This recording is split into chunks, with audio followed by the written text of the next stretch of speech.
দিদি মনে হয় স্নান করতে গেছে, যাই দেখি কি রান্না করেছে।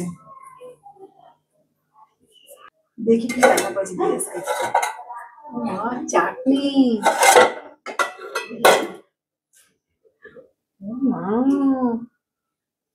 ইলিশ মাছের মাথা দিয়ে কচুর শাক, কি সুন্দর সেন্ট বেরিয়ে গেছে। শাক, পনির তরকারি, মা একটা রুই মাছ, কিছু রান্না করেছে। এখানে কি ইলিশ মাছ ভাপা করেছে। যাই কাজ করি, আমি ওকে আজকে খেতে দিই। দিদি আসার আগে আমি আজকে খেতে দিদি না, ওইটা থালা দিয়ে আসে। কি গো, এসো টেবিলে, খেতে দিচ্ছি। হ্যাঁ রান্না হয়ে গেছে, এসো। আচ্ছা আচ্ছা বুঝছি।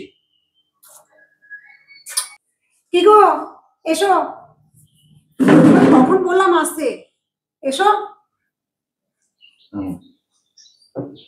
আসো। হ্যাঁ দেখো রান্না হয়েছে, সব টেস্টি টেস্টি রান্না। বাবা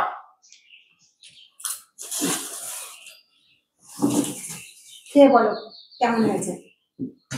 সব তৈরি করলে? হ্যাঁ আমিই করেছি, আর দিদি কিছু কিছু করেছে, বেশিটা আমিই করেছি। বাহ বাবা, চেহারা থেকে তো খুব সুন্দর। আচ্ছা, এটা তেল না? হ্যাঁ মাছের তেল। আর ইলিশ মাছের ভাপা কেমন হয়েছে? চেহারা তো সুন্দর রান্না। খেয়ে বলো, খেয়ে বলে আমি রান্না করতে পারি না। ইলিশ মাছের মাথা দিয়ে কচুর শাক, হ্যাঁ সেদিন তো খুব বলছিলে, হ্যাঁ দেখো কেমন টেস্টি রান্না করি। না ভালো, খুব ভালো। খাও। এই তো ভাই চলে এসছে, আয় তো যাই বসে খেয়ে নে। হ্যাঁ হ্যাঁ হ্যাঁ বলো। এই তো ঠিক আছে, একটা খেয়ে নি। হ্যাঁ কাজকর্ম সব ঠিকঠাক চলছে তো?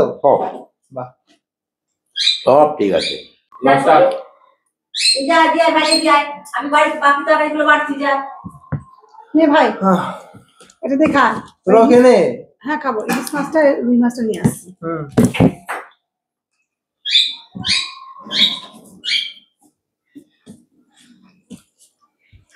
সেই টেস্ট হয়েছে,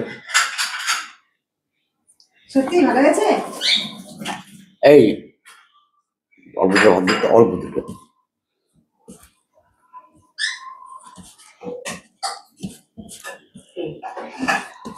অল্প দুটো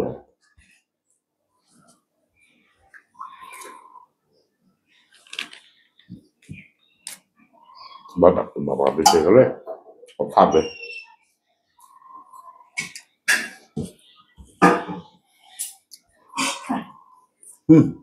এই যেমন লবণ দে, লবণ তো পাতা আছে। এই তো। ও এনে ভাই ইলিশ মাছ ভাপা আর এই যে রুই মাছ, বাহ, চাটনি আছে। আচ্ছা সব দিদি নিজেরা করেছে। আজকে আর মাংসটা করলাম না জানিস তো। না না এই ঠিক আছে, এই এত জানতে হয়ে করে গেছে। আবার কেউ মাংস খায় নাকি? মাংসটা রেখে রেখে এবার দিলাম। মাংস হবে কি করে? হ্যাঁ মাংস রেখে দিলাম, পরে করে দেবো। কালকে তো আছিস তো আমার কদিন। হ্যাঁ হ্যাঁ মাছটাই থাকবে কিন্তু। হ্যাঁ থাকবে। হ্যাঁ খেতে পারে? ওই কালকে রাত্রেবেলা খাবি। এই তোরা খেতে বস, আছে একসাথে খেয়ে নি। আরে তোদের খাইয়ে যে আমরা দুই বোন একসাথে বসি। না একসাথে বসি সবাই। আচ্ছা ঠিক আছে।